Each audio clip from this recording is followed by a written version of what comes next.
انا جيت.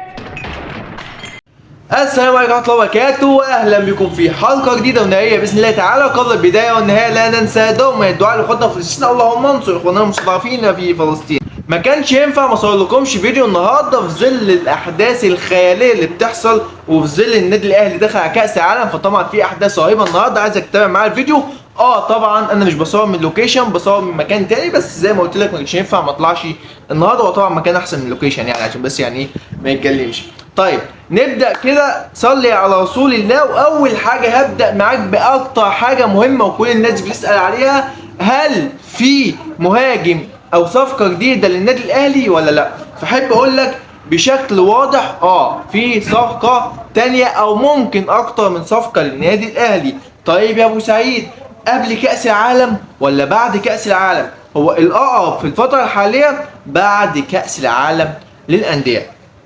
أول حاجة أحب أقول لك إن أسامة أبو علي رجع النادي الأهلي ووصل الحمد لله يوم 11 اللي هو امبارح، وزي ما قلت لك برضه من يومين إن أسامة أبو علي هيوصل يوم 11، ده اللي قلته لك. طيب عشان بس يبقى في مصداقية بينا، فهو فعلا وصل امبارح. عايزك بس اول كده في بدايه الفيديو ما تنساش انت تضرب اللايك بتاعك الجميل دعما لاخوك ابو سعيد الذي يسعى جاهدا لاسعادك. ندخل بقى مين هو مهاجم النادي الاهلي الجديد. فهنا بقى ففي لاعبين مهمين جدا النادي الاهلي يعينوا عليهم. اول واحد محمد شريف، والنادي الاهلي بلغ محمد شريف قال له ما تتسرعش، لان احنا عارفين ان محمد شريف نادي الزمالك بيسعى جاهدا لضمه من اجل ان هو يرد على النادي الاهلي في ظل الصفقات. طبعا النادي الاهلي بياخدها من نادي الزمالك، اللي هو واحد هوب امام التاني بن شرقي، وبعد كده الصفقه اللي يعني خلصت عليه خالص صفقه احمد السيد زيزو. طيب مين بقى اللاعب؟ فقلت لك شريف الأقرب، والاهلي قال له استنى شويه والموضوع هيحسم بعد كاس العالم، في ظل ان وسام ابو علي غالبا هيخرج من النادي الاهلي بعد كاس العالم. لماذا؟ لان هو جاي له عروض خياليه. طيب فده محمد شريف. مين التاني؟ التاني لا مش اللي في بالك، مش مصطفى محمد. التاني هو لاعب البنك الاهلي اسامه فيصل. لكن عارفين طبعا اسامه فيصل اللي هو المستقبل، واسامه فيصل لعيب كويس يعني، مش عارف هو مش كويس قوي من وجهه نظر، مش لاعبي العالمي قوي يعني، بس هو بيلعب في منتخب مصر. هو لاعب منتخب مصر، بس انا مش شايف ان هو اللاعب الخطير اللي هيفرق مع النادي الاهلي، لكن هو لحد دلوقتي بيلعب كلاعب محطه، فانا شايف لا في افضل من كده. بس في الدوري المصري اللعيبه المهاجمين مش اقوى حاجه، فعشان كده بنحب ان احنا نلجأ للعيبه الاجانب. لكن مصطفى فيصل نادي البنك الاهلي طالب فيه، هو طبعا البنك الاهلي نادي الفلوس ونادي طبعا الدولارات والحاجات اللي زي كده، فطالب فيه بالدولار. البنك الاهلي المصري بتاعنا ده طالب بالدولار في مصطفى مين؟ في معذره في اسامه فيصل. اسامه فيصل ده اللي هو لعيب شاب حلو مستقبل، لكن يا جماعه الدولار ايه اللي بتطلبه في اسامه فيصل؟ وطالب كام؟ $1.5 مليون، 75 مليون جنيه مصري. ليه سيادتك؟ ليه بيطلع دخان من بقه؟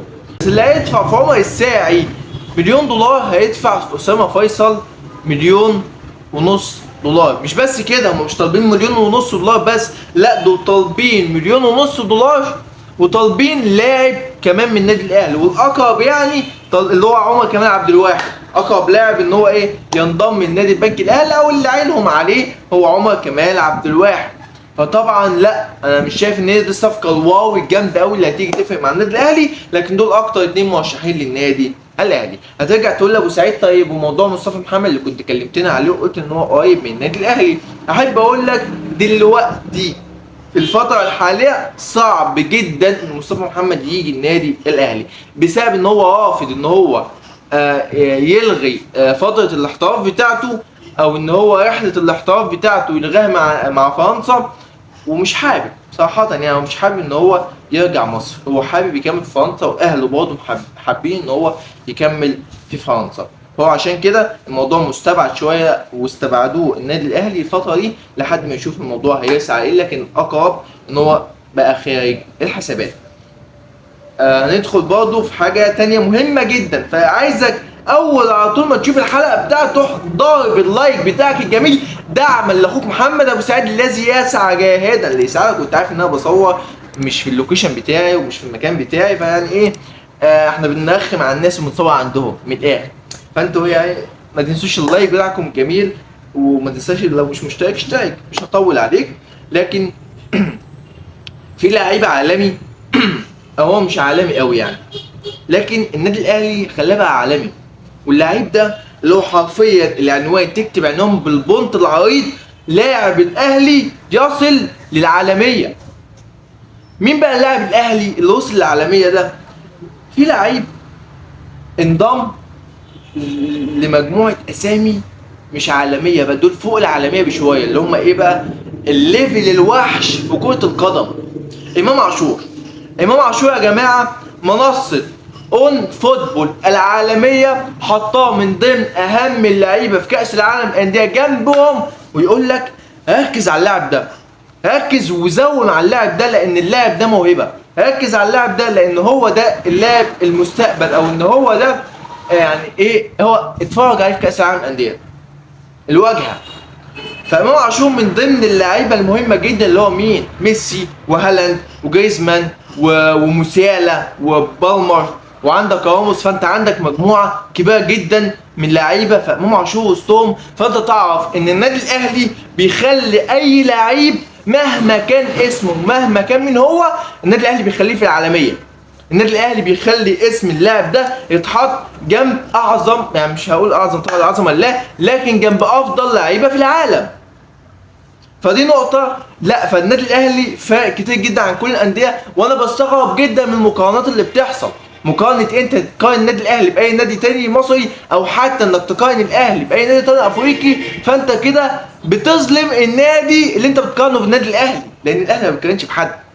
الاهلي ما بيتقارنش بحد. فدي نقطة مهمة جدا. وطبعا نقلة كبيرة جدا لامام عاشور. فتيجي بقى نقطة تانية، تأقلم صفقة النادي الأهلي. مين صفقة النادي الأهلي اللي تأقلمت بشكل سريع جدا، بشكل يعني مش منطقي، ودخل على طول في الأجواء وكان موحد اللعيبة كانت مرحبة بيه جدا، وهو أحمد السيد زيزو. أحمد السيد زيزو من تمرينتين أو تمرينة يعني دخل مع اللعيبة يعني بشكل راقي، شكل محترم. اللعيبه حبته، حب اللعيبه، هو لعيب محترم جدا. احمد سيد زيزو عمره ما غلط في حد، فطبعا كان تأقلمه مع لعيبه النادي الاهلي اللي محترمين، فالمحترم بيشتغل مع المحترم. الطيور تقع على اشكالها، او تقع مش مهم، المهم انها وصلت تمام. الطيور على اشكالها تقع تقريبا. فلكن اتأقلم بسرعه جدا في التمرينات، لو هو لاعب موهبه ولاعب محترم، فطبعا مش محتاج وقت للتأقلم. وعندك برضه اللي كان في الحلقه اللي فاتت قلت لك افضل صفقه هو طبعا تريزيجيه، برضه لا يحتاج وقت للتأقلم. فالموضوع منتهي. تعالوا بقى نشوف ايه هي تشكيله النادي الاهلي في كاس العالم انديه. مش هقول لك التشكيل دلوقتي ومش هقول لك اللاعبين، خلي الموضوع ده لحلقه قبل المباراه، لكن هقول لك الاقرب او وجهه نظر المدير الفني للنادي الاهلي. وجهة نظر المدير الفني في النادي الاهلي ان هو ممكن بشكل كبير جدا، واللي بيحاول ان هو يجربه في التدريبات، ان هو يلعب بخطة 3-4-3، او المقصد منها ان هو يكثف منطقة خط الوسط، بسبب ان في لعيبة مدججة في خط الوسط بتاع انتر ميامي، او اهمهم بشكل افضل او بشكل اكبر هو ميسي يعني اخطر لعيب حاليا في انتر ميامي، حتى لو كان سنه كبير، بس هو اخطر لعيب، ان هو تقريبا بيلعب مع يعني ناس على الله حكايتها اصلا. يعني انتر ميامي فرقه تعبانه عشان نبقى عارفين. طيب كلها عواجيز. فده الافضل ان هو يكثف منطقه خط الوسط. ممكن بقى يلعب بثلاثه في الدفاع، ثلاث مدافعين مثلا، داري وبيكهام وياسر ابراهيم مثلا، ويلعب مثلا بباكات في خط الوسط. فممكن يعمل حاجات كده كتير، لكن الاقرب 3-4-3 او 4-2-3-1. لسه هنشوف ايه اللي ممكن يحصل، لكن انا بقول كفايه اول حد كده، لكن دي وجهه نظر المدير الفني. طيب دي حلقتنا النهارده. اتمنى من الله تعالى ان الحلقه تكون عجبتكم، ولو الحلقه عجبتكم مساج عامل لايك، اشتركوا في القناه وفعل زر الجرس عشان يوصل لكم كل جديد، وانتظروني غدا باذن الله تعالى في حلقه ناريه. دمتم في امان الله، والسلام عليكم ورحمه الله وبركاته.